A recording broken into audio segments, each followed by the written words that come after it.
Hello students, कैसे हैं आप बच्चों। बहुत ही बेहतरीन टॉपिक आपके लिए लेकर आए हैं। देख सकते हैं क्लास 10 सर्किल्स। जी हाँ बच्चों, सर्किल्स का आज हम आपके लिए चैप्टर लेकर आए हैं और इसमें बच्चों को बहुत प्रॉब्लम होती है, तो इस प्रॉब्लम को आज हम जड़ से दूर करेंगे बच्चों। बस हमारे साथ बने रहिए। तो चलिए देखिए, class 10 circles maths RS Agarwal के हम बच्चों सवाल यहाँ पे कराएंगे आपके लिए, ठीक है। तो आप बिल्कुल निश्चिंत रहिए, आज आपको सब कुछ सर्किल में ऐसा समझाऊंगा आपको कि हर चीज आपको बिल्कुल टू द पॉइंट समझ में आने वाला है, ठीक है। तो चलिए स्टार्ट करते हैं। सबसे पहले हम लोग सर्कल्स के बारे में जान लेते हैं बच्चों। सर्कल्स क्या है? A circle is a collection of all points in a plane. यानी सर्किल क्या है? सर्किल एक कलेक्शन है किसका? ऑल पॉइंट्स का, जो कि कहां पर होना चाहिए? इन अ प्लेन पर। यानी प्लेन पर जितने भी पॉइंट्स होते हैं ना, सर्किल उन सभी पॉइंट्स का कलेक्शन होता है। क्या होता है? कलेक्शन होता है। उसके बाद उसने बोला है which are at a constant distance. Constant distance का मतलब समझिए बच्चों, जब सर्किल सभी पॉइंट्स का कलेक्शन होता है तो उसका जो कांस्टेंट डिस्टेंस होता है, जैसे कि मैं आपको बताता हूं, ये जैसे एक सर्किल है और ये प्लेन पर है, कोई पॉइंट जैसा है, ठीक है। और यहां पे आपका ये जो पॉइंट है, ये पॉइंट से ये जो डिस्टेंस है, ये कांस्टेंट डिस्टेंस बोलने का मतलब उसके रेडियस की बात कर रहा है, और यहां पे फिक्स्ड पॉइंट की बात करने की बात जो कर रहा है वो उसका सेंटर है सर्किल का बच्चों। क्या है? सर्किल का सेंटर है। यानी कहने का मतलब हो गया बीच are at a constant distance, यानी उसका जो डिस्टेंस होता है वो कभी बदलता नहीं है, वो स्थिर रहता है बच्चों। उसी को बोलते हैं constant distance from a fix point. मतलब जो पॉइंट होता है वो हमेशा स्थिर रहता है, यानी कि फिक्स्ड रहता है, वो भी कभी बदलता नहीं है। बात समझ में आ गया कि नहीं आ गया? तो ये रहा सर्किल की डेफिनेशन। सर्किल क्या होता है? कलेक्शन ऑफ अ पॉइंट्स होता है in a plane which are a constant distance, और उसके बाद फ्रॉम अ फिक्स पॉइंट, यानी फिक्स पॉइंट से, ठीक है। सेकेंड क्या होता है बच्चों? नाम से ही समझ में आता है, a line which intersect a circle. जैसे कि कोई सर्किल, ये सर्किल है हमारे पास, ठीक है, और एक लाइन है जो कि इंटरसेक्ट करता है। क्या करता है? इंटरसेक्ट करता है सर्किल को। कहां पर? दो डिस्ट्रिक्ट पॉइंट्स पर बच्चों। दो डिस्ट्रिक्ट पॉइंट्स का मतलब ये सर्किल है और यहां पॉइंट को ये क्या कर रहा है? इंटरसेक्ट कर रहा है। ये सेकेंड, ये क्या कर रहा है? सेकेंड। इसी को कहा जाता है बच्चों जो कि सर्किल को दो अलग अलग पॉइंट पर क्या कर रहा हो? इंटरसेक्ट कर रहा हो, उसे हम लोग बोलते हैं secant. It's called a secant to the circle. समझ में आ गया? तो ये देख सकते हैं ये सेकेंड है हमारा, ठीक है। अच्छा, टेंजेंट क्या होता है बच्चों? टेंजेंट के बारे में जानते हैं। A line meeting a circle only in one point is called a tangent to the circle at the point। यानी सर्किल पर स्थित कोई भी पॉइंट बच्चों, सर्किल पर स्थित कोई भी पॉइंट, कहीं पे भी कोई एक पॉइंट जो होता है ना, उसी से हम लोग जो ये चीज लाइन मिलाते हैं ना, ऐसे पास कराते हैं, इसी को हम लोग बोलते हैं टेंजेंट। देखिए लिखा हुआ है अ लाइन मीटिंग। मीटिंग का मतलब होता है उसी पॉइंट से वो मीट कर रहा है, यानी पास हो रहा है, ठीक है। ओनली इन वन पॉइंट, केवल और केवल एक पॉइंट से पास होने वाले को हम लोग क्या बोलते हैं? इसको बोलते हैं टेंजेंट। समझ में आ गया? समझ में आ गया होगा। लेंथ ऑफ द टेंजेंट क्या होता है बच्चों? तो देख सकते हैं हमने सर्किल बनाया है, ये इसका सेंटर है, ठीक है। The length of the segment of the tangent, यानी किसी टेंजेंट का जो सेगमेंट मतलब क्या होता है? रेखाखंड, यानी कि जो हमारी लाइन होती है, ठीक है। Of the tangent from the external point, यानी सर्किल के बाहर कोई पॉइंट होता है बच्चों, ठीक है, और उसका पॉइंट ऑफ कांटेक्ट जहां होता है सर्किल पर, point of contact with the circle is called the length of the tangent. बस बच्चों इसी को हम लोग लेंथ ऑफ द टेंजेंट बोलते हैं, यानी एपी। यानी कहने का मतलब सर्किल के बाहर कोई जो पॉइंट होता है, ठीक है, और उससे सर्किल पर जो टेंजेंट होता है, सर्किल पर जो टेंजेंट होता है उस पॉइंट के लिए, उसको हम बोलते हैं लेंथ ऑफ द टेंजेंट। क्या बोलते हैं? Length of the tangent. यानी इसी एपी को हम लोग बोलते हैं लेंथ ऑफ द टेंजेंट, जिसमें कि ये सेंटर है इसका। चलिए अब हम बात करते हैं कुछ थ्योरम्स की, जो कि आपके एग्जाम में आते ही आते हैं। कुछ बहुत ही बेहतरीन इंपॉर्टेंट थ्योरम लेंगे हम लोग पहले, ठीक है, उसके बाद सवाल करेंगे।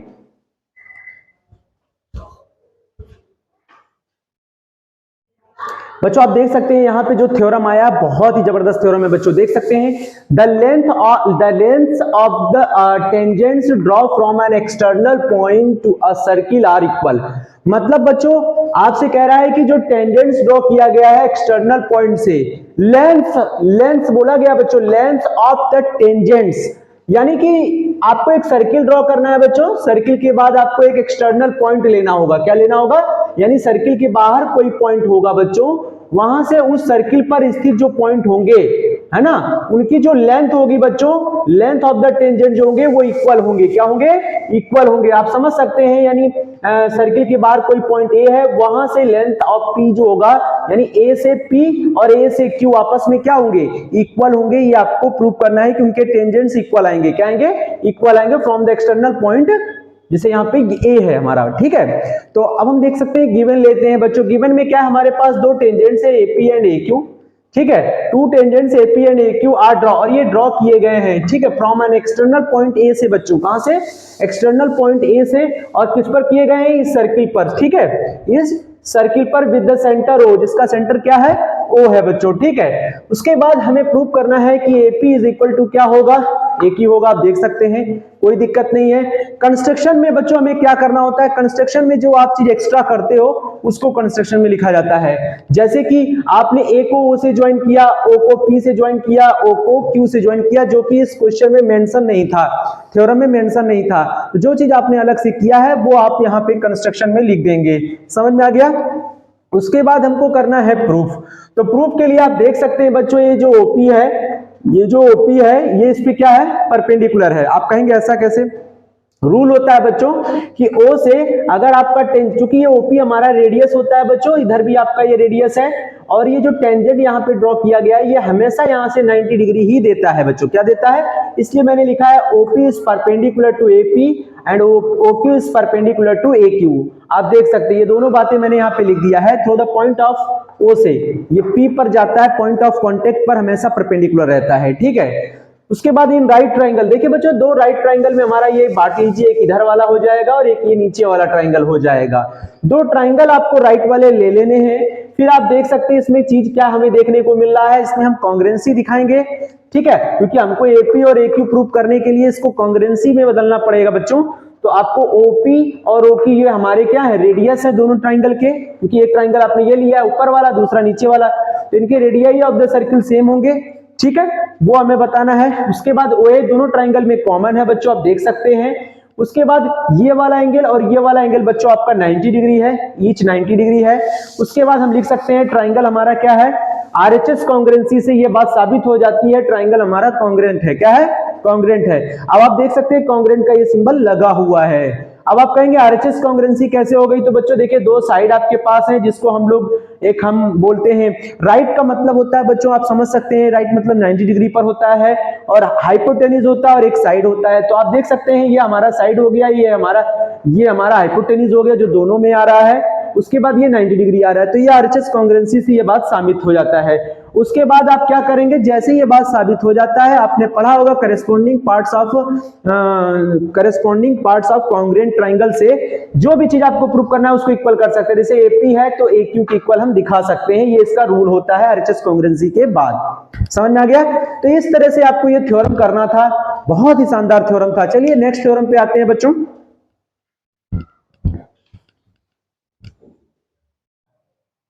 बच्चों अब यहां पे जो थ्योरम देख रहे हैं, prove that the tangents draw at the ends of a diameter of a circle are parallel. आप देख सकते हैं इस फिगर में एक सर्किल है, ठीक है, और आपसे प्रूव करवा रहा है कि जो टेंजेंट्स होंगे वो कहां से ड्रॉ किए जाएंगे? Eight the ends of a diameter. तो ये हमारा डायमीटर है, इसके जो एंड पॉइंट्स होंगे बच्चों वहां से टेंजेंट ड्रॉ करना है। तो ये देख सकते हैं ए पॉइंट पर एक टेंजेंट CD है और दूसरा B पॉइंट पर उसके डायमीटर के एंड पॉइंट्स पर है, जो कि उसका टेंजेंट EF है। तो यहां से ये कह रहा है बच्चों कि ये दोनों पैरेलल होंगे, ये प्रूव करना है। CD पैरेलल क्या होगा? EF होगा, ये प्रूव करना है। सबसे पहले आपको यही जानना जरूरी है कि इसमें प्रूव क्या करना है। तो CD EF के पैरेलल होगा, और पैरेलल प्रूव करने की क्या क्या कंडीशंस होती है बच्चों? जैसे कि मेरे पास ये दो लाइन पैरेलल है, देखिए पहले समझ लीजिए, तभी आप उस चीज को साबित कर पाएंगे। जैसे कोई ये ट्रांसवर्सल लाइन है बच्चों, अब आप यहाँ पे अगर इसको पैरेलल प्रूव करना है तो आप यहाँ पे अल्टरनेट एंगल भी दिखा सकते हैं, अल्टरनेट इंटीरियर एंगल दिखा सकते हैं, या फिर कोई इंटीरियर एंगल का सम 180 डिग्री दिखा सकते हैं। उससे भी ये बात साबित हो जाती है कि ये क्या है? दोनों लाइन पैरेलल हैं। मतलब अल्टरनेट इंटीरियर एंगल से आप दिखा सकते हैं, कोई इंटीरियर एंगल से दिखा सकते हैं, ये जो सिचुएशन होती है वो, और करेस्पॉन्डिंग एंगल्स जो होते हैं बच्चों, करेस्पॉन्डिंग एंगल्स मतलब मान लीजिए लाइन आपकी बढ़ी हुई है, करेस्पॉन्डिंग एंगल्स का मतलब ये वाला जो एंगल है वो इसके इक्वल होना चाहिए, ये वाला एंगल जो है इसके इक्वल होना चाहिए। इस कंडीशन के आधार पर भी आप यह बात साबित कर सकते हो कि CD पैरेलल है EF के। तो जो यहाँ पे एकदम हमको अच्छा दिखाई देगा हम उसी से इसको साबित कर पाएंगे।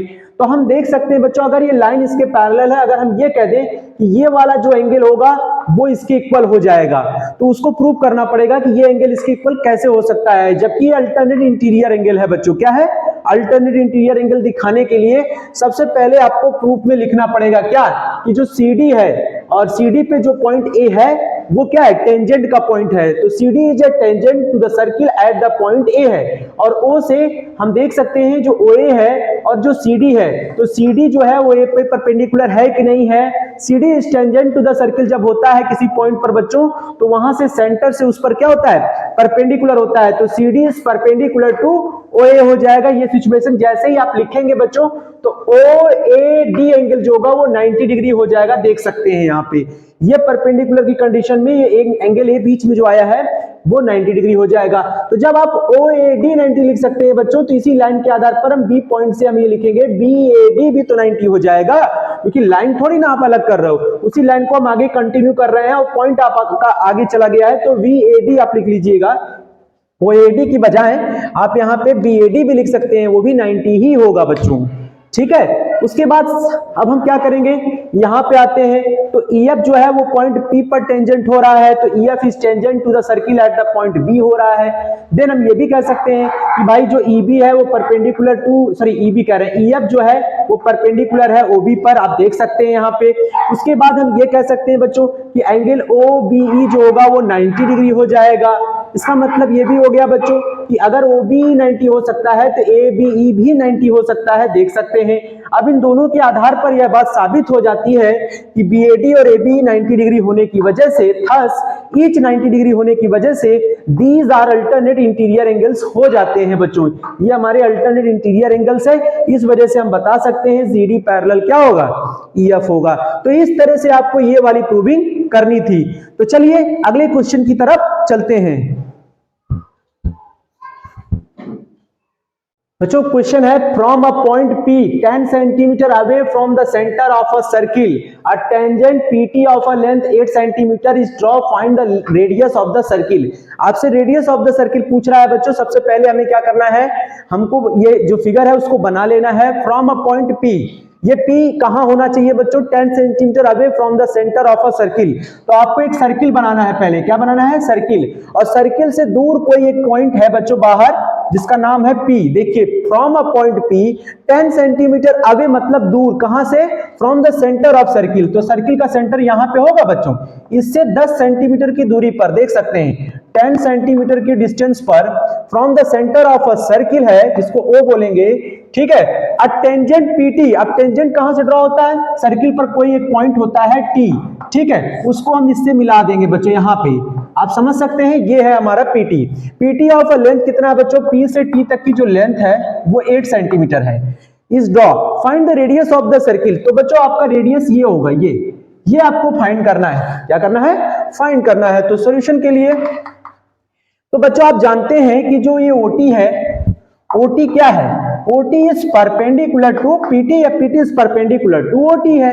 तो आप देख सकते हैं ये आपने लिखना है, लिख लिया। तो हम कह सकते हैं अगर ये इस पे परपेंडिकुलर है तो इसका मतलब ये वाला एंगल जो है वो आपका 90 डिग्री है, और 90 डिग्री होने की वजह से इसके सामने वाला जो साइड होता है वो हमेशा हाइपोटेन्यूज होता है।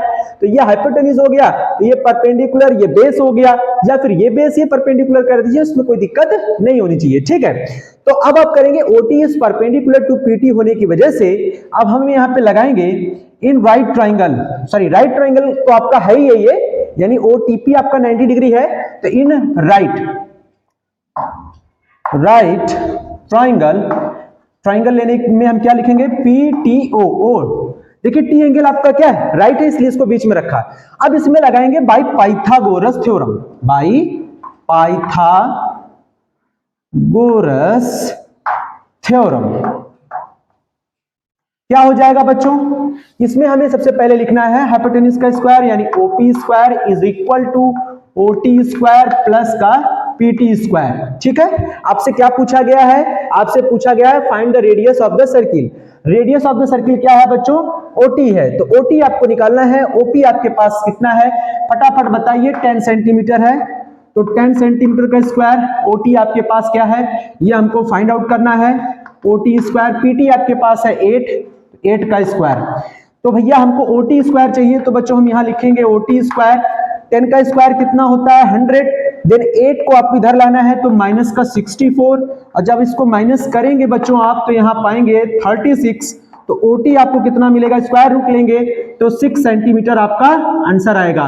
तो आपसे पूछा गया है रेडियस ऑफ द सर्किल क्या होगा, तो रेडियस ऑफ द सर्किल आपका होगा 6 सेंटीमीटर। उम्मीद करते हैं बच्चों समझ में आ गया होगा। तो चलिए नेक्स्ट क्वेश्चन की तरफ चलते हैं।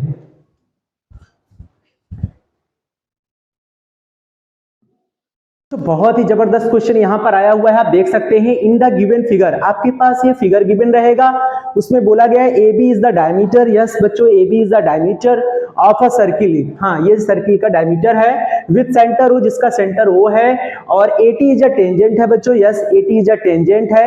एंगल AOQ जो है बच्चों वो 58 डिग्री गिवन है। फाइंड करना है एंगल ATQ, तो हमको ATQ ये वाला एंगल फाइंड करना है बच्चों। आप देख सकते हैं ये वाला एंगल मुझे क्या करना है? फाइंड करना है। तो ATQ कहो या फिर ATB कहो, बात एक ही होती है बच्चों। ठीक है, तो सॉल्यूशन के लिए, क्योंकि वो वही ट्राइंगल को कंटिन्यू कर रहा है उसी साइड को, देखिए ना यहाँ पे, तो कोई दिक्कत नहीं है, एंगल चेंज नहीं होगा। तो सॉल्यूशन के लिए सबसे पहले हमें क्या लिखना है? AOQ क्या दिया है बच्चों? 58 डिग्री दिया है। तो एंगल ATQ आपसे पूछा गया है, तो बच्चों ATQ तो ऐसे निकलेगा नहीं, आपको यहाँ पे एक रूल लगाना होगा। अगर सेंटर से एंगल आपको मिल रहा है तो उसके सरकमफ्रेंस पे उसी लाइन को, जो हम line in the same segment बोल सकते हैं बच्चों, वहां पर बनने वाला इस एंगल का क्या हो जाता है? हाफ हो जाता है। ठीक है, तो हम यहाँ पे लिखेंगे डायरेक्ट, ये रूल होता है बच्चों। देख सकते हैं कैसे हो रहा है, देखिए यहां से ऐसे गए और फिर यहीं से हम यहां जा रहे हैं, तो ये angle subtended bye an arc at the centre is double the angle subtended at any point on the circle. ठीक है, यही आपको लिखना है। तो हमें यहाँ पे लिखना पड़ेगा ABQ जो होगा वो हाफ हो जाएगा एंगल AOQ का। ठीक है, तो AOQ हमारे पास है कितना? 58 डिग्री है। इसको डिवाइड करेंगे तो बच्चों आएगा 29 डिग्री, यानी एंगल ABQ हमको मिल गया।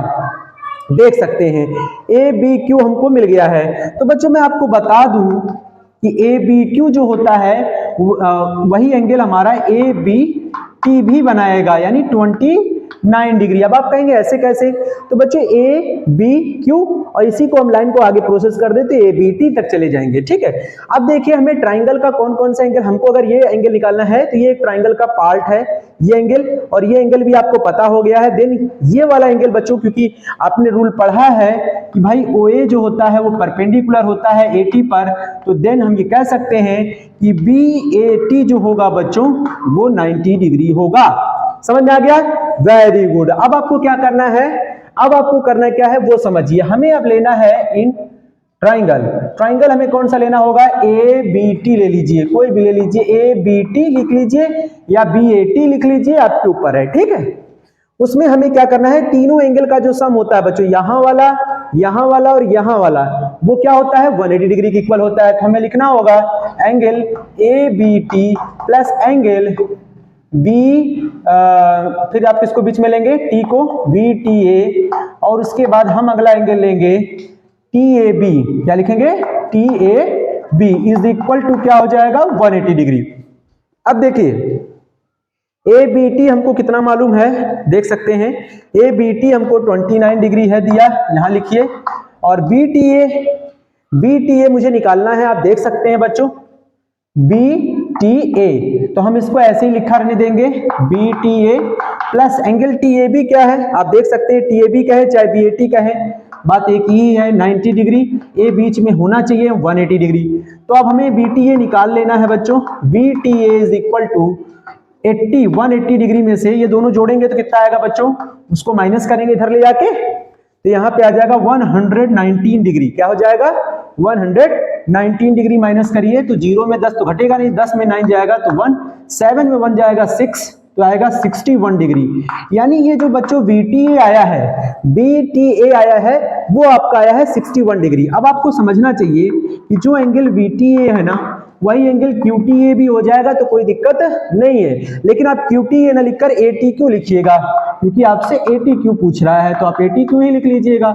ये आ गया आपका answer, 61 degree is a correct answer. समझ में आ गया ना बच्चों? इस तरह से ये सवाल आपको लगाना था, लेकिन यहां पे आपको एक रूल लिखना होगा, वो चीज ध्यान रखिएगा। Angle subtended bye an arc, है ना, at the centre is double the angle subtended at any point on the circle. समझ में आ गया ना? यही आपको करना था, यहां पे लिखना था। देन ये आपका आंसर है। आगे अगला क्वेश्चन लेते हैं, नेक्स्ट क्वेश्चन देख सकते हैं बच्चों, यहां पे बहुत ही जबरदस्त सवाल आया है। In the given figure PQ is a cord of length 8 centimetre. आप देख सकते हैं ये कॉर्ड है PQ, जिसकी लेंथ पूरी 8 सेंटीमीटर है। अभी हम आपको बताएंगे कि ये 4 और 4 क्यों लिखा गया है। 8 centimetre of a circle of radius 5 centimetre with the centre O, with 5 centimetre and centre O। बच्चों सेंटर O से देख सकते हैं यहाँ पे जो लेंथ है, O की रेडियस है, और इसकी लेंथ कितनी गिवन है? 5 सेंटीमीटर गिवन है। The tangents and at P and Q, ये जो कॉर्ड है P और Q, ये यहाँ पे टेंजेंट्स देख सकते हैं, ये P और Q पॉइंट पर टेंजेंट है। यहाँ पे आप देख सकते हैं, जिसको TP और TQ बोला गया है।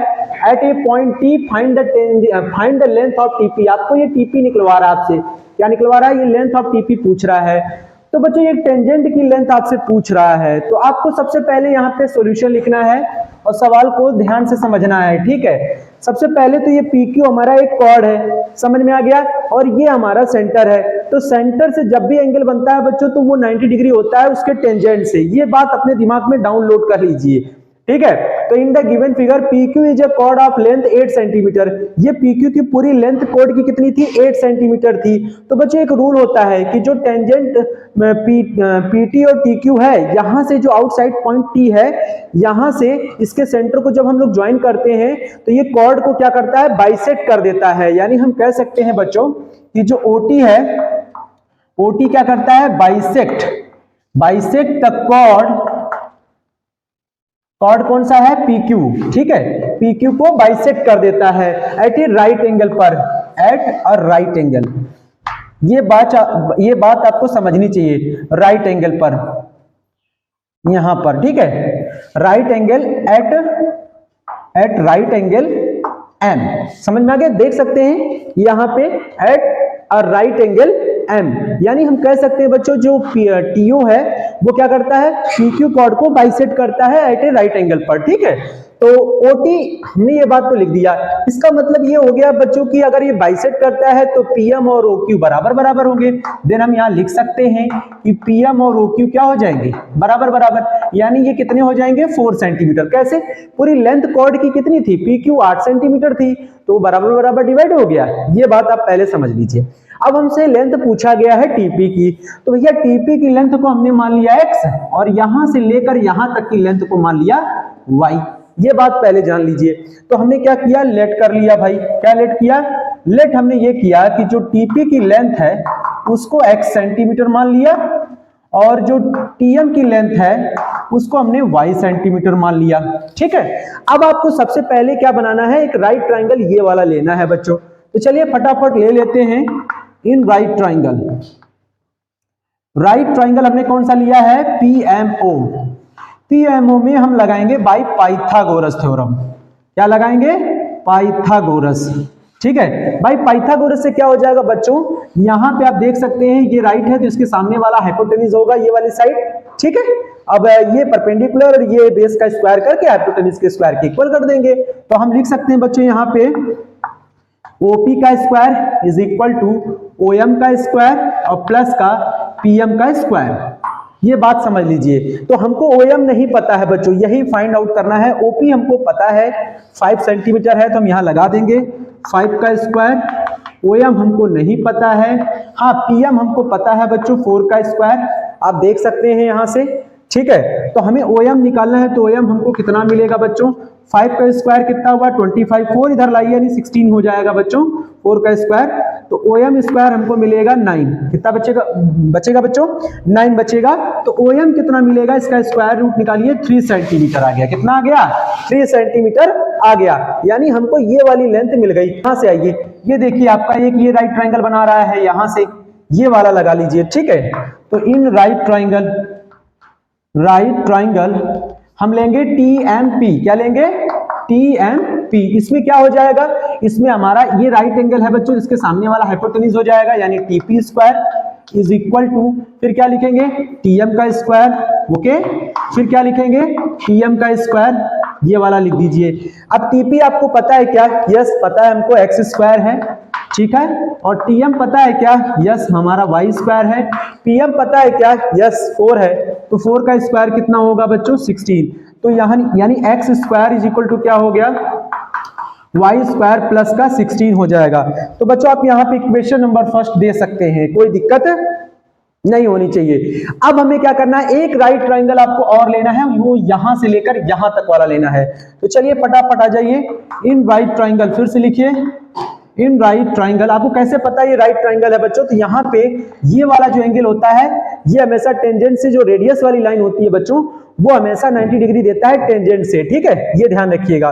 तो in right triangle TPO, P angle हमारा 90 है, तो इसके सामने वाली ये जो साइड है पूरी, वो हमारा हाइपोटेन्यूज होगा। तो यानी हम यहाँ लिखेंगे OT का स्क्वायर इज इक्वल टू, फिर क्या लिखेंगे, OP का स्क्वायर प्लस, फिर क्या लिखेंगे, TP का स्क्वायर। समझ में आ रहा है बच्चों? Very good. OT का स्क्वायर हमको दिया है क्या? नहीं। OT ब्रेक कर लीजिए बच्चों। OT किससे मिलकर बना है? TM प्लस MO से। तो यहाँ पे आप लिख सकते हैं TM प्लस MO का होल स्क्वायर। OP हमारा कहाँ है भाई? O से P हमारा 5 है, तो 5 का स्क्वायर करिए। और TP हमारे पास क्या है? ये x है, तो ये x का स्क्वायर करिए। उम्मीद करता हूं आपको समझ में आ रहा होगा। TM प्लस MO, TM आप देख सकते हैं बच्चों, T से M की लेंथ जो है वो y है, तो आप चाहो तो यहाँ y लगा सकते हो। MO की लेंथ अभी अभी आपने निकाली है, ये देखिए 3 सेंटीमीटर, तो यहाँ पे आप 3 का होल स्क्वायर कर सकते हैं। और 5 का स्क्वायर 25 प्लस का x स्क्वायर हो जाएगा। अब बच्चों आपको करना क्या है, यहां से x स्क्वायर को हटाना है, तो फ्रॉम फर्स्ट इक्वेशन का यूज करेंगे। फ्रॉम फर्स्ट इक्वेशन हम इस x स्क्वायर की वैल्यू को यहां पे लगाएंगे बच्चों, ये वाली देख सकते हैं इक्वेशन। x स्क्वायर को हटा दीजिए, तो यहां आ जाएगा y प्लस 3 का whole square is equal to 25 आएगा, और प्लस x स्क्वायर की वैल्यू कितनी है बच्चों? y स्क्वायर प्लस का 16 है। a प्लस बी का होल स्क्वायर खोलिए, y स्क्वायर प्लस 9 प्लस का 6y is equal to 25 plus y square plus 16। y square से y स्क्वायर कैंसिल, देखिए यहाँ पे बचेगा 6y इज इक्वल टू, अब ये 16, 25 और ये 9 है बच्चों, तो आप समझ सकते हैं 25 में 9 जाएगा, कितना बचेगा? 16, और 16 और 16 कितना हो गया? 32। समझ में आ गया? आप इस 9 को लाइए, ठीक है, और 25 में से माइनस करिए 16, और 16 प्लस पहले से 32 हो जाएगा। तो y कितना मिलेगा बच्चों? 32/6। इसको कट करेंगे तो ये आ जाएगा आपका कितना, आप इसको 2 से कट कर दीजिए, तो यहाँ आएगा 16 और यहाँ आएगा 3। तो y तो हमको निकालना नहीं था बच्चों, क्योंकि y जो TM की लेंथ है, आप देख सकते हैं y, ये लेंथ मुझे नहीं चाहिए, मुझे TP चाहिए। तो TP के लिए y की ये वैल्यू हम फर्स्ट इक्वेशन में लगा देंगे। तो यहाँ लिखिए फ्रॉम फर्स्ट में जाएंगे तो आपका क्या लिखा है? x square is equal to, y square कितना है बच्चों?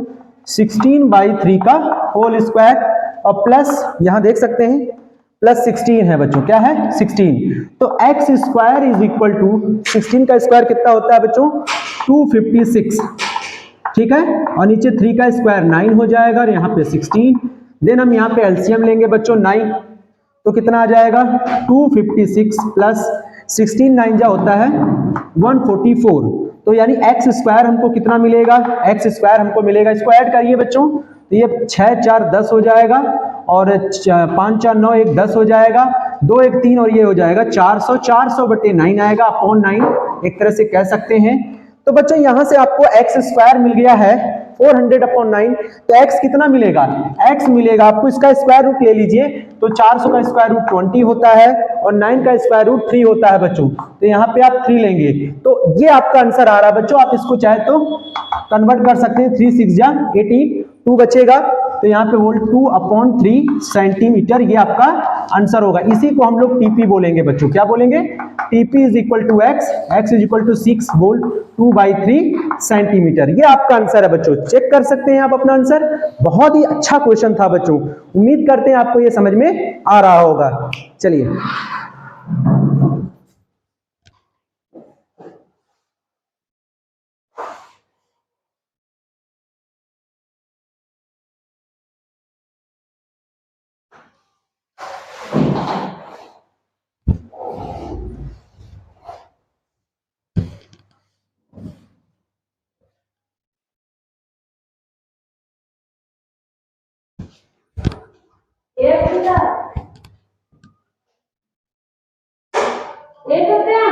शिवानी अभी बंद नहीं किया, रुझान चिल्लाना नहीं। काफी तो बोल रहे हो। अरे यार गलत हो गया ना, इसमें आया ही नहीं उतना।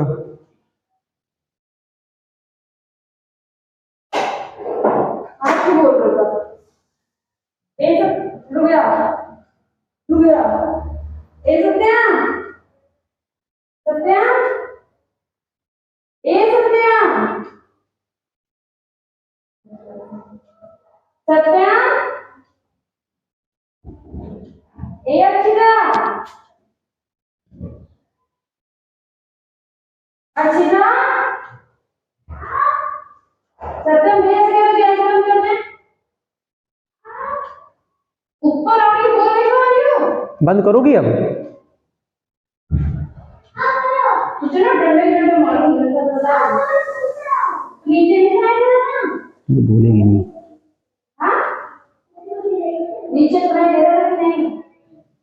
भैया से तो गैस बंद कर दे, भैया से तो गैस बंद कर दे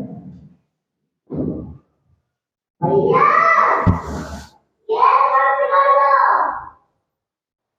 तो बच्चों देख सकते हैं 256 प्लस 144/9 आ गया है। तो यहां से जब एक्स स्क्वायर निकालेंगे तो बच्चे ऐड करेंगे तो 400 हो जाएगा, 400/9 आएगा। तो एक्स का स्क्वायर रूट कितना हो जाएगा बच्चों? 400 का 20, 9 का स्क्वायर रूट हो जाएगा 3। तो आपको एक्स की लेंथ मिल गई, और एक्स हम किसको कहते हैं? टीपी को कहते हैं बच्चों, देख सकते हैं। तो यानी टीपी जो है वो हमारा एक्स है बच्चों, और एक्स हमारे पास कितना आ रहा है देख सकते हैं 20/3। तो 20/3 को हम डिवाइड करेंगे तो 6 होल 2/3 सेंटीमीटर, ये आपका क्या हो जाएगा? आंसर हो जाएगा। यही लेंथ ऑफ द टेंजेंट होगा बच्चों, टीपी होगा। तो इस तरह से आपको ये क्वेश्चन क्या करना था? सॉल्व करना था। उम्मीद करता हूं आपको बहुत ही अच्छा लगा होगा। चलिए नेक्स्ट क्वेश्चन की तरफ चलते हैं बच्चों। नेक्स्ट क्वेश्चन है, two tangents TP and TQ are drawn to a circle with centre O from an external point T, prove that angle PTQ is equal to 2 times of angle OPQ। तो बच्चों यहां पे समझने वाली बात यह है कि आपसे क्या कहा गया? आपसे बोला गया दो टेंजेंट्स आपके पास गिवन है TP एंड TQ, ओके, और ये सर्किल के विथ सेंटर O से आप देख सकते हैं यहाँ पे P और Q पॉइंट सर्किल पर लाई कर रहे हैं, जहां से टेंजेंट TP और TQ ड्रॉ किए गए हैं। ठीक है, प्रूव दैट, आपको ये प्रूव करना है कि जो एंगल PTQ होगा, यानी PTQ ये वाला जो ट्राइंगल का एंगल होगा ये वाला, ठीक है, वो 2 टाइम्स होगा एंगल देख सकते हैं OPQ का यहां पर, ठीक है। यानी ये जो एंगल होगा ना बच्चों PTQ वाला, ये 2 टाइम्स होगा इस वाले एंगल का, यहां पे क्या होगा? दुगना होगा, यानी कि डबल होगा। समझ में आ गया? चलिए स्टार्ट करते हैं। सबसे पहले आपको क्या गिवन है ये समझते हैं। गिवन क्या है? टू टेंजेंट्स कौन कौन से हैं भाई मेरे पास? 2 टेंजेंट्स TP एंड दूसरा टेंजेंट्स है TQ। समझ सकते हैं ये TP और TQ हमारे पास 2 टेंजेंट्स गिवन है, ठीक है, जिसका सेंटर O है। आप लिखना चाहे तो लिख लीजिए। गिवन के बाद आपको क्या प्रूव करना है? टू प्रूव, हमको ये प्रूव करना है कि इसका जो एंगल PTQ होगा ये 2 टाइम्स एंगल OPQ होगा, यानी यहां वाले एंगल का ये ट्वाइस होगा। ठीक है, समझ में आ रहा होगा आपको। चलिए भाई प्रूव करते हैं, इस बात को साबित कर देते हैं कि ये होता कैसे है। ठीक है, देखिए आपने दिखा कि ये हमारे टेंजेंट्स हैं, ये हमारे TP और TQ क्या है? टेंजेंट्स है, और PQ हमारा कॉर्ड है, और OP हमारा सेंटर, मतलब ये रेडियस है हमारा, क्या है? रेडियस है।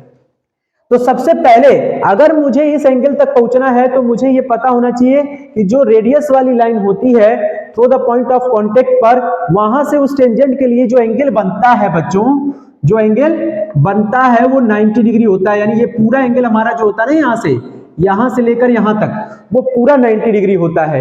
अगर मैं ये एंगल पता कर लूं ये वाला, तो सारा खेल आसान हो जाएगा, क्योंकि पूरा एंगल 90 होता है और इस एंगल का रिलेशन मुझे मिल जाएगा। ठीक है, तो सबसे पहले हम ये देख रहे हैं कि टीपी और टीक्यू हमारे टेंजेंट्स हैं। तो इसका मतलब क्या होता है कि द लेंथ, यहां पर लिखना पड़ेगा बच्चों, the length of the tangents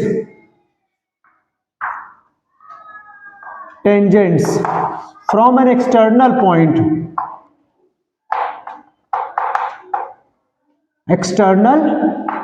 point to a circle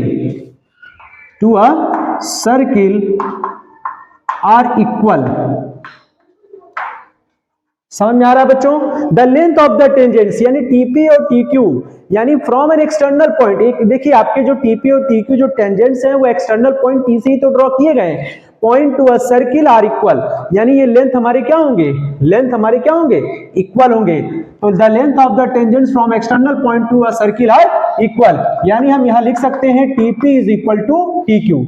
अगर बच्चों साइड्स इक्वल हैं तो एंगल्स भी क्या हो जाएंगे, इक्वल हो जाएंगे। यानी इससे हम क्या लिखेंगे, टीपी और टीक्यू के इक्वल होने पर उसके एंगल, यानी कहने का मतलब TPQ angle TPQ is equal to angle TQP हो जाएगा। अच्छा ये क्यों हुआ, यहां पे लिख दीजिए angles opposite to equal sides are equal. समझ में आ रहा है बच्चों? अगर angles opposite to equal sides के इक्वल होने पर उसके जो एंगल अपोजिट होंगे वो भी क्या हो जाएंगे, इक्वल हो जाएंगे। इस बात से हमने यहाँ पे लिखा हुआ है कि भाई ये दोनों साइड इक्वल थे, देन आपकी एंगल भी क्या हो जाएंगे, इक्वल हो जाएंगे। यहाँ पे आपने लिख दिया। तो बच्चों अब हमें यहाँ पे देख रहे हैं ये दोनों एक मतलब ये मिलकर एक ट्राइंगल बना रहा है टीपीक्यू। तो उस कंडीशन में इन ट्राइंगल टीपीक्यू में अगर देखें तो हम क्या करेंगे, इसमें तीनों एंगल का सम कितना होता है, 180 डिग्री। तो हम यहाँ पे लिखेंगे angle TPQ plus angle PQT plus angle QTP, यानी एक बार P बीच में लीजिए, एक बार Q बीच में लीजिए, एक बार T बीच में लीजिए, इज इक्वल टू कितना हो जाएगा, 180 डिग्री। लेकिन बात याद रखना बच्चों, हमको ये वाला एंगल लेना है, यानी इस एंगल को मत लीजिएगा आप। तो यहां पे आप देखिए टीपीक्यू ये सही है, टीक्यूपी को हटा दीजिएगा। टीक्यूपी कहां आ रहा भाई, क्यू कहां है बीच में, ये वाला, इसको टीक्यूपी कहिए या फिर पीक्यूटी, बात एक ही है। तो एंगल टीपीक्यू को टीपीक्यू रहने दीजिए, इस वाले को चेंज कर दीजिए। देखिए ये देखिए टीक्यूपी क्यू बीच में है तो किसके इक्वल होगा, एंगल टीपीक्यू के इक्वल होगा। और ये एज इट इज क्यूटीपी तो हमको गिवन है बच्चों, ये देख सकते हैं क्यूटीपी कितना गिवन है, एक्स। तो यहाँ पे एक्स डिग्री लगाइए, 180 डिग्री लिखिए। तो ये कितनी बार हो गया, 2 times of TPQ is equal to 180 minus x degree. समझ में आ रहा है बच्चों? तो 2 से यहाँ डिवाइड करिए तो आपको एंगल टीपीक्यू कितना मिलेगा, 2 से इसमें डिवाइड करेंगे तो 90 और 2 से इसमें x में डिवाइड करेंगे तो x/2 आ गया। समझ में आ गया? टीपीक्यू इज इक्वल टू कितना आ गया, 90 माइनस x/2। 2 से हमें डिवाइड करना है अलग अलग, ठीक है। अब हमारा देख सकते हैं टीपीक्यू इतना एंगल हुआ ना, ये वाला।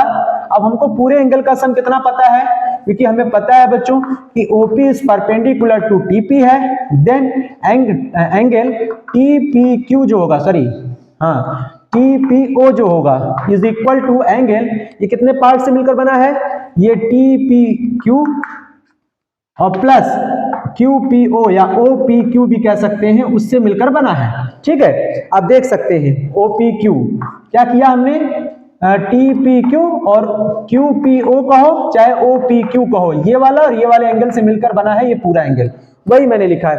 तो टीपीओ तो परपेंडिकुलर है तो ये बच्चों 90 डिग्री हो जाएगा, ये पूरा एंगल 90 है।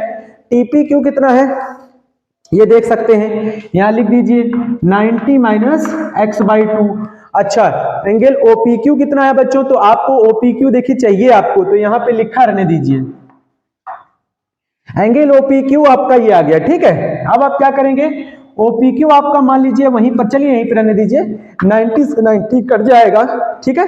माइनस x/2 को इधर लाइए तो प्लस का x/2 इज इक्वल टू हो जाएगा angle OPQ।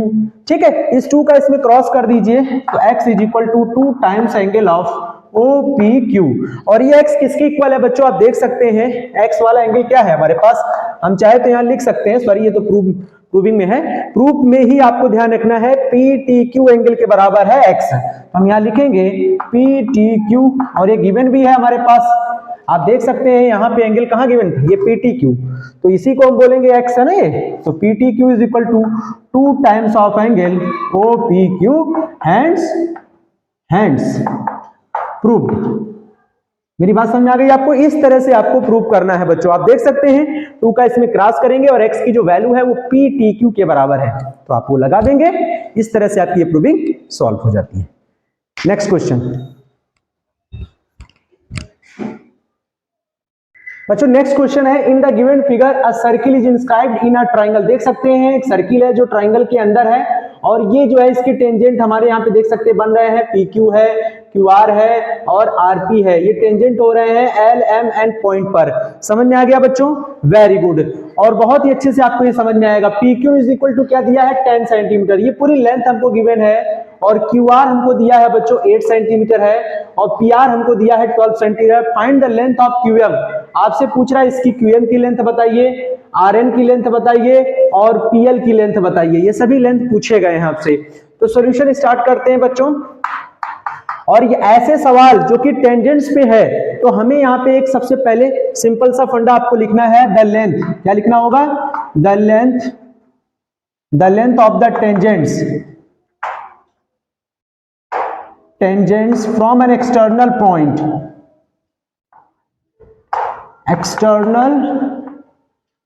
point to a circle are equal। देखिए कैसे इक्वल हो जाता है, उसकी लेंथ कैसे टेंजेंट्स फ्रॉम एक्सटर्नल पॉइंट से इक्वल हो जाता है। देखिए जैसे ये आप देख सकते हैं यहां टेंजेंट हो रहा है, यहां टेंजेंट हो रहा है, और ये इसका क्या एक्सटर्नल पॉइंट है, तो ये वाली लेंथ आपस में क्या होगी, इक्वल होगी। और यहां पे भी देखिए ये टेंजेंट से, ये आपका एक्सटर्नल पॉइंट है, तो ये वाली लेंथ आपस में इक्वल होगी, देन यहां पे ये आपस में इक्वल हो जाएगी। तो ये रूल है, ये आपको लिख लेना है फटाफट। हम यहां लिखेंगे PL is equal to PN हो जाएगा बच्चों, उसके बाद क्या हो जाएगा, LQ is equal to QM हो जाएगा, उसके बाद क्या हो जाएगा, MR इज इक्वल टू आपका RN हो जाएगा। उम्मीद करता हूं ये बात आपको समझ में आ गई होगी। तो बच्चों यहाँ पे देख सकते हैं हमारे पास जो गिवन है वो क्या है, हमारे पास गिवन है PQ is equal to 10 centimetre.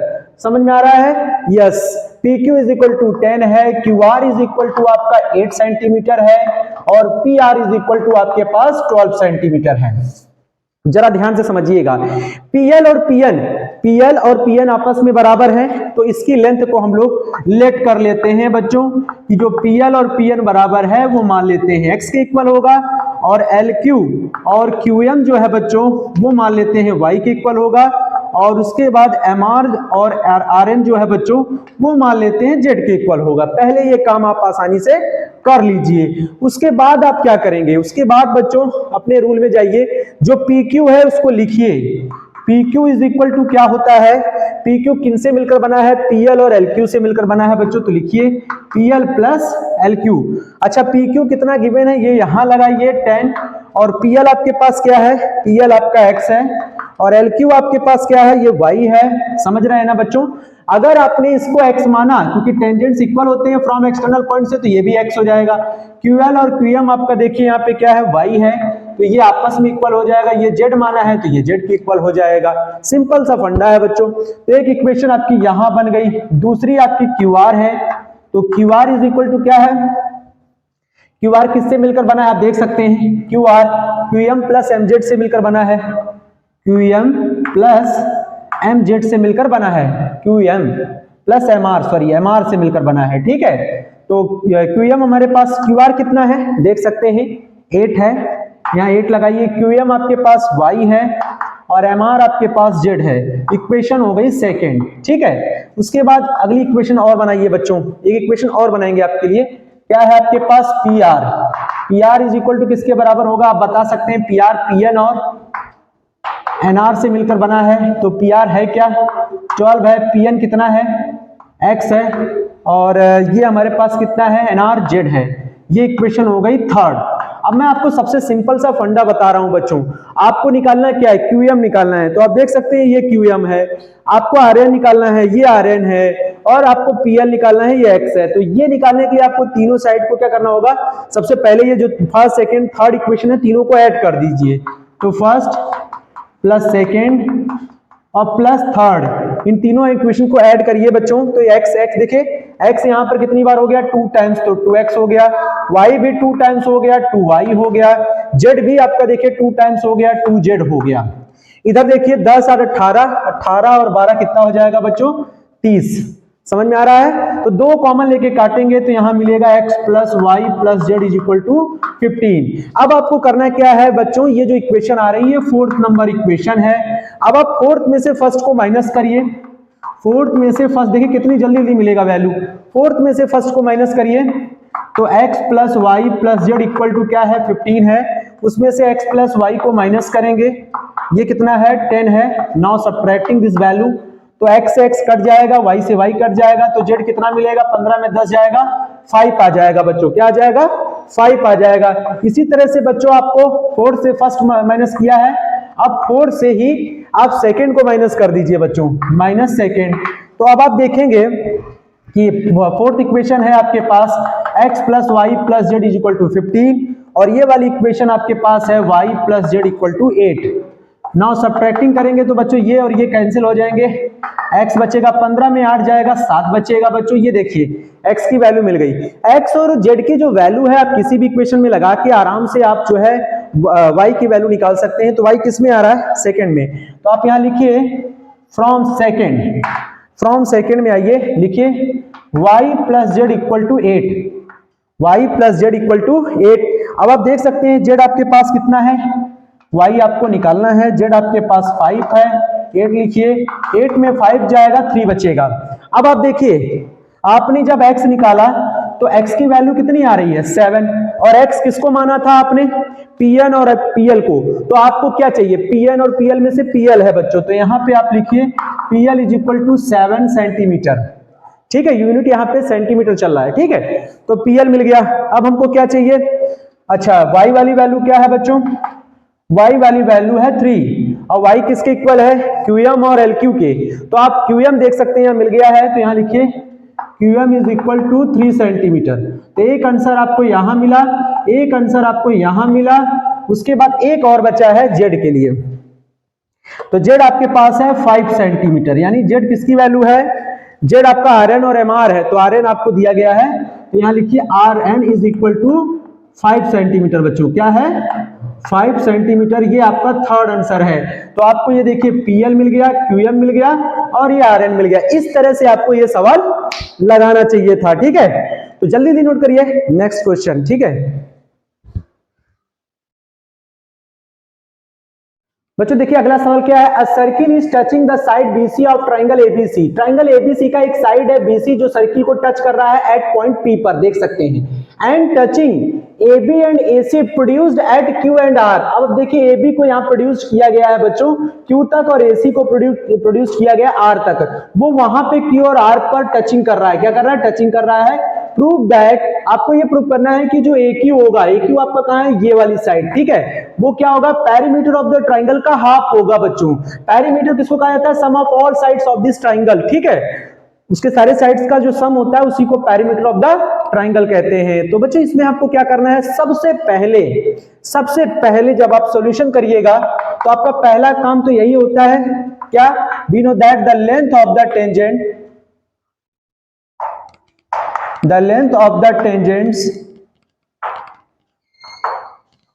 from an external point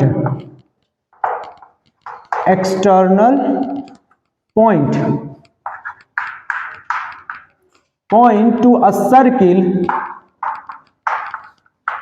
are equal। ये बात तो आप दिमाग में नोट कर लीजिए, ये आपको लिखना ही लिखना है, क्योंकि यहाँ पे आप देख रहे हैं ये सर्किल को यहाँ और यहाँ टच कर रहा है। तो ये देखिए एक यहाँ पे आपका आउटसाइड सर्किल के बाहर एक पॉइंट B मिल रहा है, ऐसे यहाँ पे भी आपको यहाँ पे देखो C मिल रहा है। तो ये चीज आपको दिमाग में रखना है। तो यहाँ किसके कौन इक्वल होगा, BQ इज इक्वल टू हो जाएगा BP, और दूसरी तरफ आइए बच्चों, PC इज इक्वल टू हो जाएगा CR, PC is equal to CR। लेकिन इन सभी में सबसे बड़ी बात यह है बच्चों, थोड़ा सा आपको ध्यान देना चाहिए कि ये जो AQ है और ये जो AR है ये भी आपस में टेंजेंट हो रहे हैं, तो ये भी आप लिखिए AQ is equal to AR। ये बातें आप तुरंत लिख लीजिए बच्चों। पहले आपको AQ is equal to AR लिखना है, फिर उसके बाद आपको BQ और BP इक्वल लिखना है, फिर PC और CR इक्वल लिखना है, ठीक है। क्योंकि आप कोई भी जब सर्किल लेते हो ना बच्चों, तो ये जो टेंजेंट्स होती है इनकी जो लेंथ होती है वो हमेशा क्या होती है, इक्वल होती है। ये बात आप ध्यान रखिएगा, ठीक है। उसके बाद अब हमको किसका किसका रिलेशन लाना है, AQ का। तो भाई साइड मेरी AQ ये है और पेरीमीटर ऑफ द ट्राइंगल हमारे ये सभी ये साइड है, तो हमें पहले लिखना चाहिए पेरीमीटर ऑफ ट्राइंगल ABC। बताइए क्या हो जाएगा बच्चों, सारे साइड का सम कर दीजिए, सम ऑफ ऑल साइड्स। आपका पहला हो गया AB ये वाला, फिर BC हो गया और फिर AC हो गया बच्चों, ये आप लिख लीजिए। उसके बाद ये एज इट इज लिखा रहेगा AB। बताइए AB तो आपको क्योंकि AQ लाइन पर ही है, हमको AQ लाना है, तो AB बने रहने दीजिए, प्लस BC देखिए आपका दो वैल्यू से मिलकर बना है, BP और PC से, ये आप लिख लीजिए BP प्लस PC। और AC आप देख रहे हैं बच्चों, ये जो AC है देखिए AC को हम क्या लिख सकते हैं, सॉरी AC ठीक है, AC हमारा क्या हो सकता है, AC ठीक है। अभी हम इसको AC रहने देते हैं, यहाँ पे AC रहने देते हैं। अब जरा यहां पे देखिए PC और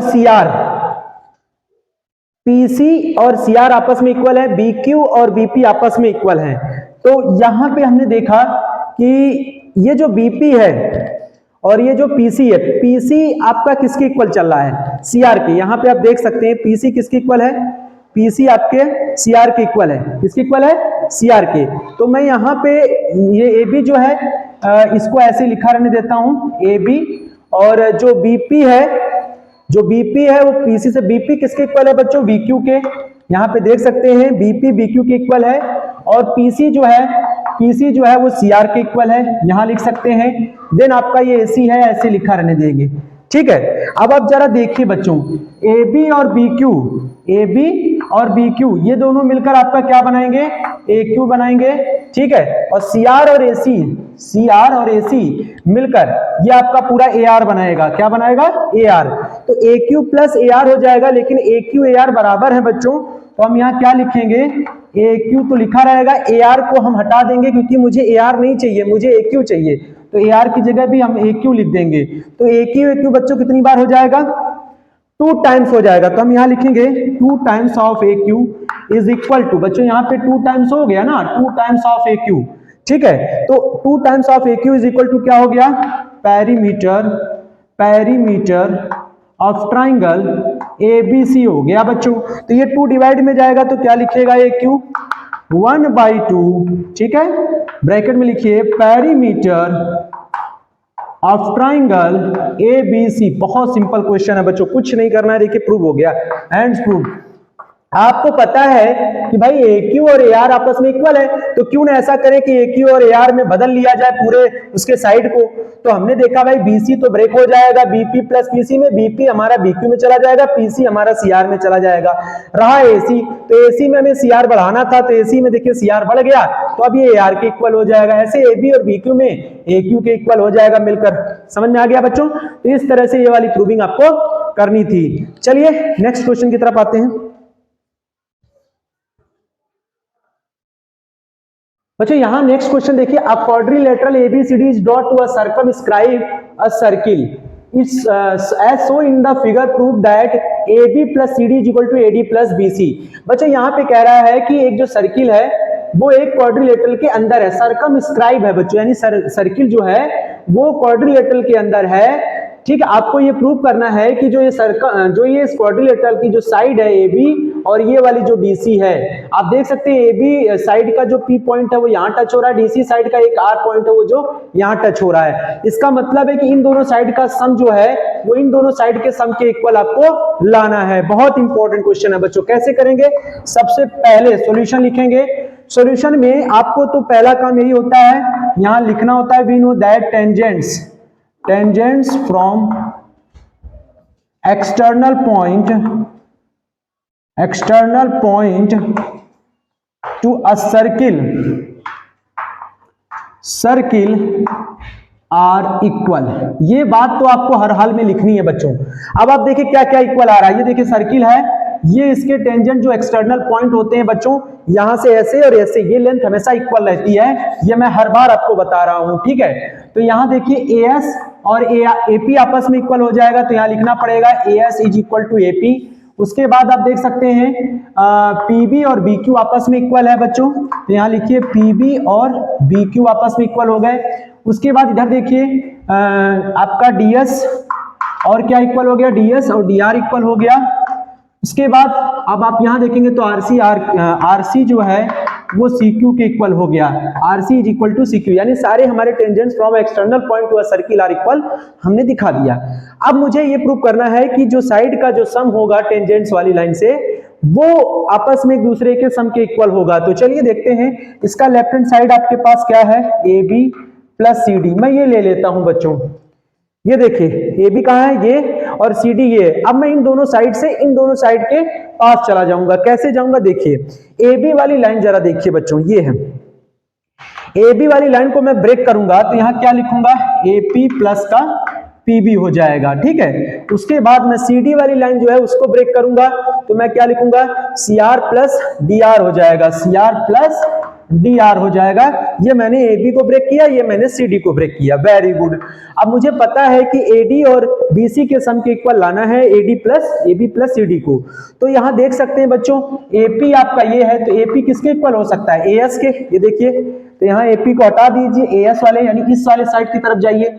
उसके बाद आप देखेंगे पीबी आपका उस साइड के लिए हो जाएगा, बीक्यू के इक्वल करिए। और सीआर देखिए कहां है आपका, ये वाला है, सीआर किसके इक्वल होगा, सीक्यू के होगा बच्चों, इस वाले साइड में आएगा, ठीक है। डीआर आपका कहां है बच्चों, तो डीआर वाला इस साइड के इक्वल आएगा, यानी कि डीएस के। तो अब हमें क्या करना है बच्चों, देखिए एएस और डीएस कहां कहां लगे हुए हैं, एएस और डीएस, इसको एक साथ कर लेंगे, ठीक है। उसके बाद BQ और QC कहीं लिखे हैं तो उनको एक साथ कर लूंगा, BQ और CQ ये वाले साइड एक साथ हो जाएंगे। AS plus DS, AS plus DS मिलकर बना है AD से बच्चों, तो इसको आप AD लिखेंगे। और BQ प्लस CQ ये मिलकर बना है BC से बच्चों, तो यहाँ BC लिखेंगे। और ये किसके इक्वल लिखा है, AB प्लस CD। देखिए बच्चों प्रूव हो गया, हैंड्स प्रूव्ड। इस तरह से आपको ये क्वेश्चन करना था। उम्मीद करता हूं आपको आज का जो टॉपिक है बहुत ही बेहतर तरीके से समझ में आया होगा, बहुत ज्यादा पसंद आया होगा, ठीक है। तो ऐसे ही हम आपके लिए टॉपिक लेकर आते रहेंगे, बस हमारे साथ बने रहिए। और आपने देखा आज सर्किल के जो सवाल थे वो कितनी इजीली तरीके से सॉल्व किए जा सकते हैं, ठीक है। आज के लिए फिलहाल इतना ही, थैंक यू, बाय बाय।